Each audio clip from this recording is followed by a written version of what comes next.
Good morning mga kamamsi. Ayan si Daddy Marco nagkakape. Pagkatapos na magkape, aalis dahil may mga labahan kami, papa laundry.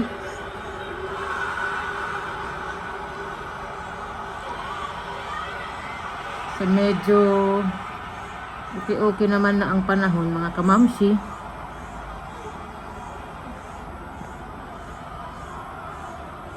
Medyo mahangin pa ng konti. Pero hindi na katulad nung nakaraang araw.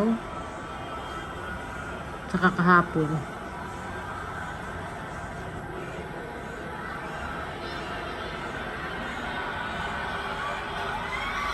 Nanonood siya ng football mga kamamsi. Dahil diba ngayon, World Cup.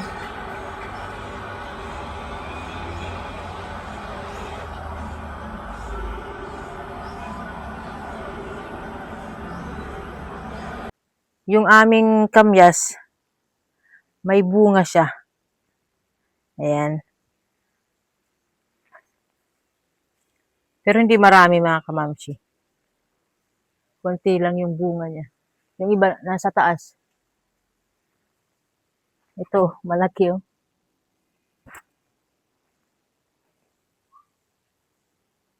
Lalagyan ko to ng ganito. Kasi mahangin pa. Baka mabali. Oh, ayan, kawawa naman yung halaman. Yung iba nalagyan ko na. Ito hindi pa. Kasi nga medyo pa mahangin. Ayan oh. Madali lang itong mabali.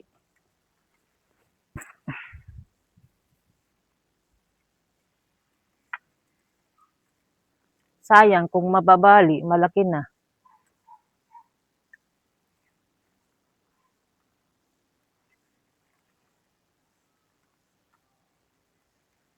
Maganda pa naman ito na halaman.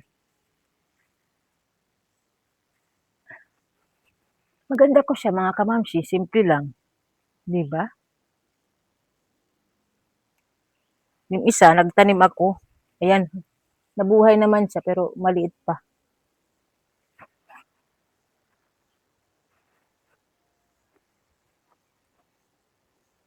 At saka, ito, yung African talisay, ayan.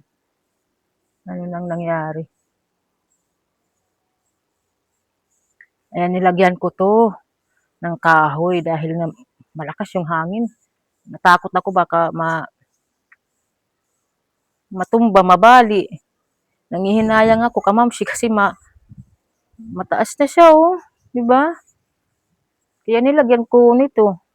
Mabuti na may ganito kami na kahoy.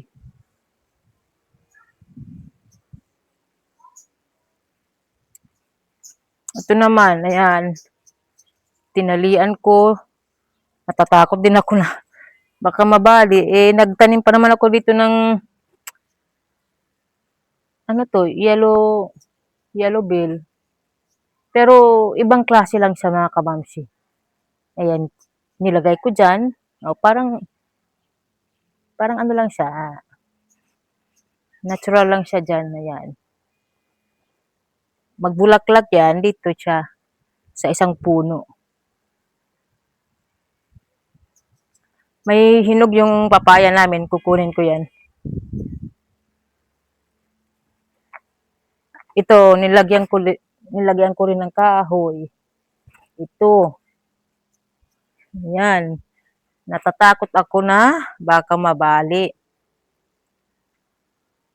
Ito naman na yellow bell mga kamamsi, inayos ko yan. Kasi papunta siya doon ba. Ngayon gusto ko kumatay ba papunta doon. Magsalubong sila nung isa.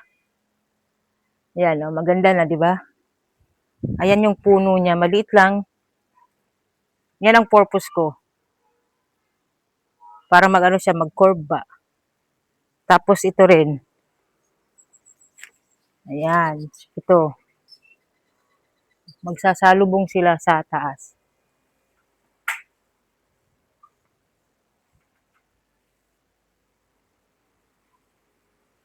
Yan, mahangin pa, oh. Di ba? Kaya mabuti na lang na nilagyan ko lang mga kahoy. Meron pa akong lalagyan na yun, oh. Isa. Ito rin lalagyan ko. Kalimutan ko. Aray! Pak! Bali.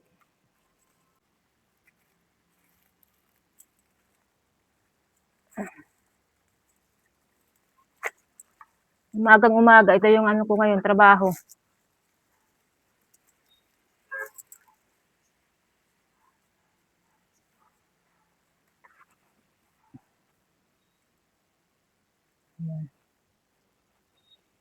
Kaya, kahit maghangin-hangin siya, yan, oh. Di ba?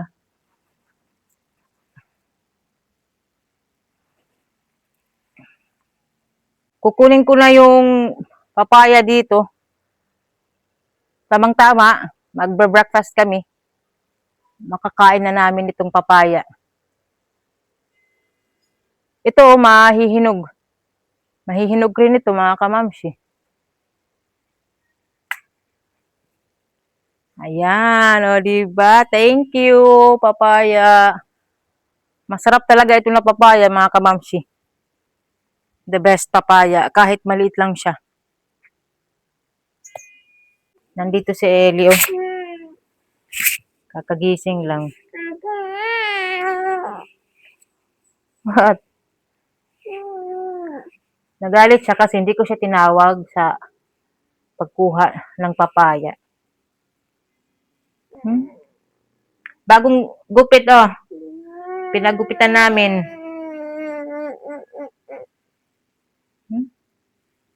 Where's your daddy now? Umalis na si Daddy Marco.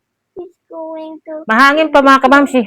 Dapat, aalis kami nung Friday papuntang Cebu. Oo, bibi. Magbakasyon kami. Ellie, stop that. Magbakasyon kami sa Cebu. Hindi muna namin tinuloy. Pinagpaliban muna namin yung pag-alis namin dahil nga may bagyo, mahangin, maalon ngayon. Kasi magbarko lang kami, mga kamamshi. Magsasakyan kami papuntang Cebu. Via Ormoc to Cebu. Kaya hindi kami natuloy muna. Bukas na lang kami aalis. Hindi ko rin alam kung may biyahe kasi medyo mahangin pa. Bukas, Lunes. Tsaka bukas, birthday ko. Dapat sa Cebu ako magbe-birthday. Kaya lang, may bagyo eh. Ano? Oh, bring it inside na lang. Give it to Ate Rose. Masarap talaga ito na papaya. Marami akong itatanim nito, mga kamamshi. Nandun pa.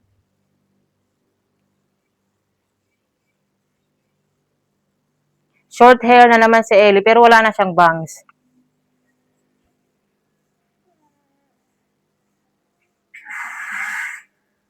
Ayan, bagong gising lang ito, kamamshi.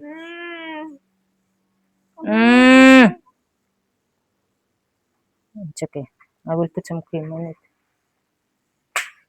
Ano, kilate? O, ayun nga, mga kamamshi, hindi kami natuloy papuntang Cebu. So, bukas itry namin na umalis. Magstay muna kami sa Ormoc. Tapos, ayun, isasabay na lang namin yung surgery ni Daddy Marco. Kasi nga mahangin, maalon sa dagat, nakakatakot. 6 hours daw yung biyahe from Ormoc to Cebu, kamamshi. So, mas matagal kaysa papuntang Bohol. So, sana makayanan ni Mami Airy. Hindi magka-anxiety. Ina-anxiety na nga akong ngayon na hindi pa kami nakasakay sa barko. Pero malaking barko yun kasi nga may sasakyan eh. So, tamang-tama ata ito na kainin or parang ano pa, medyo matigas-tigas pa siya. Baka bukas pa ito. Sayang, hindi makakain mga kakamamsi. Okay na ba? Okay na ba ni Kauno? Diri pa, ano? Nandito na si Daddy Marco, ang bilis niya. Good morning. Just came back from bringing the laundry. We can get it back after 1 o'clock. Because tomorrow, Tomorrow we go to Ormoc. holiday. Ormoc first. First Ormoc, and then 6 hours with the boat to Cebu. Oh my God. 3 hours to Bohol. Very nice beach resort. And then Mahangin nga lang mga kamamsi. Ewan na lang. Eh gustong umalis si Daddy Marco, gustong mag-holiday. So, no choice tayo. yeah. Holiday! Siya ang masusunod. So, ayan na. Nakapagluto na ang inahan, mga kamamsi.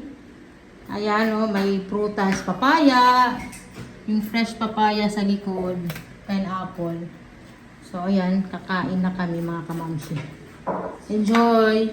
Best breakfast in Kitchen Mama Irie. From now on every Sunday, please. Okay. Enjoy! Thank you. You can start na. Thank you. Ako, it's a chicken tocino. Okay, I want. Ako, nagulay ako ng ampalaya yan. At saka tuyo. Yan ang kakainin ko. Yummy, yummy.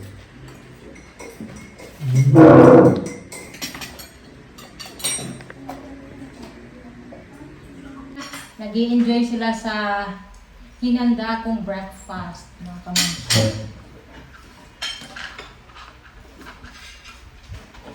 So ako, magkanin ako mga kamamsi dahil matagal na akong hindi nagkakanin tuwing breakfast. Tsaka gulay. Ang palaya. Olivia, only small. Gustong kumain ni Ate Olivia ng tuyo.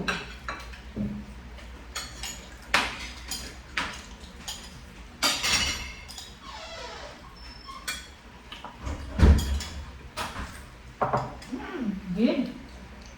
It's good also, the chicken casino. Yeah, that is distilled. Tuyo. Pagkatapos namin kumain, maghanda kami, magbihis dahil magsisimba kami dahil ngayon ay linggo. Yeah. Ate Rose is still upstairs. Magsisimba kami.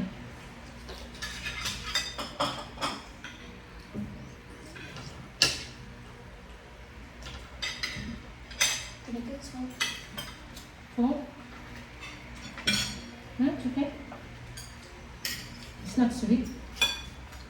Papaya. Wait. Sunday brunch. Sunday Filipino brunch. Because actually it's not a Filipino. It's a Sunday Swiss brunch in Philippines.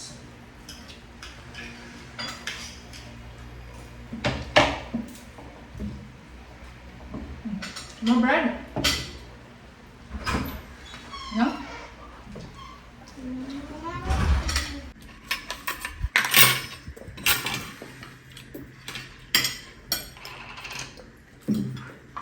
Yummy.